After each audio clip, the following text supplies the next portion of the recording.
আল্লাহ বললেন আফালা ইয়ানজুরুনা ইলাল ইবিলি কাইফা খুলিকাত, উটকে কিভাবে আমি তৈরি করলাম এটা একটু দেখতে পারে না ওরা? আরে উটের দিকে তাকালেই তো ওরা উটের মালিক আমি আল্লাহরে খুঁজে পাবে। উটের কথা আল্লাহ কেন বললেন? উট হচ্ছে এমন আজীব একটা প্রাণী যেটা প্রাণী বিজ্ঞানীদেরকে হয়রান করে দিয়েছে। আল্লাহু আকবার, আপনি অবাক হবেন উটের যে ফিচার আল্লাহ তাআলা দিয়েছেন। মক্কার লোকেরা উটের গোশত খাইতো, উটের দুধ খাইতো, উটের চামড়া দিয়ে দ্য ফাইনেস্ট লেদার তারা বানাতো, উটের উপর মাল নিয়ে বোঝাই করে এক প্রান্ত থেকে আরেক প্রান্তে পাড়ি দিত, নিজেরা উটের উপর রাইডিং করত। এবং উট হচ্ছে এমন প্রাণী যেটা একসাথে 1 মাস না খেয়ে বেঁচে থাকতে পারে। 1 মাস পানিও খাওয়া লাগবে না, খাবারও খাওয়া লাগবে না। প্রাপ্তবয়স্ক একটা উট একসাথে 200 লিটার পানি খেয়ে ফেলতে পারে। এবং উটের পেটের ভিতরে একটা স্পেশাল ওয়াটার চেম্বার আছে, ওই চেম্বারে রেখে দেয়, যখন লাগবে ওইখান থেকে নিয়ে নিয়ে বেঁচে থাকে। 1 মাস না খেয়ে বেঁচে থাকে কি করে? উটের পিঠে দেখবেন একটা কুজ আছে, এই পুরো কুজটা হচ্ছে চর্বির আধার।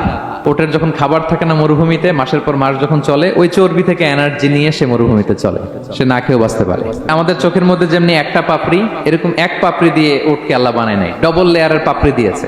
কারণ মরুভূমির মধ্যে চলতে পথে লু হাওয়া থাকবে, মরুভূমির সাইমুম, বালুর ঝড়, এই ঝড় মোকাবেলার জন্য, লু হাওয়া মোকাবেলার জন্য ডবল লেয়ারের চোখের পর্দা। একটা পর্দা ফেলে রাখে আর একটা খুলে সে হাঁটতে থাকে, তার কিছুই হয় না। সুবহানাল্লাহ। আমাদের 98 ডিগ্রি ফারেনহাইটের স্বাভাবিক তাপমাত্রা, তাই না? 99 ডিগ্রি হলে আমাদের জ্বর, 100 ডিগ্রি হলে জ্বর, 101, 2 সর্বোচ্চ আমরা সহ্য করতে পারি। এর বেশি যদি হয়, 103 ডিগ্রি হলে বেহুশ হয়ে যায় মানুষ। 4 ডিগ্রি হলে আমাদের দেহের ভেতরে যে কোষগুলো আছে এগুলো মরে যায়। কিন্তু একটা উট মরুভূমির তাপমাত্রায় প্রতিদিন 104 ডিগ্রি 5 ডিগ্রি তাপমাত্রা সহ্য করে খুব স্বাভাবিক উট চলতে পারে, তার কিছুই হয় না।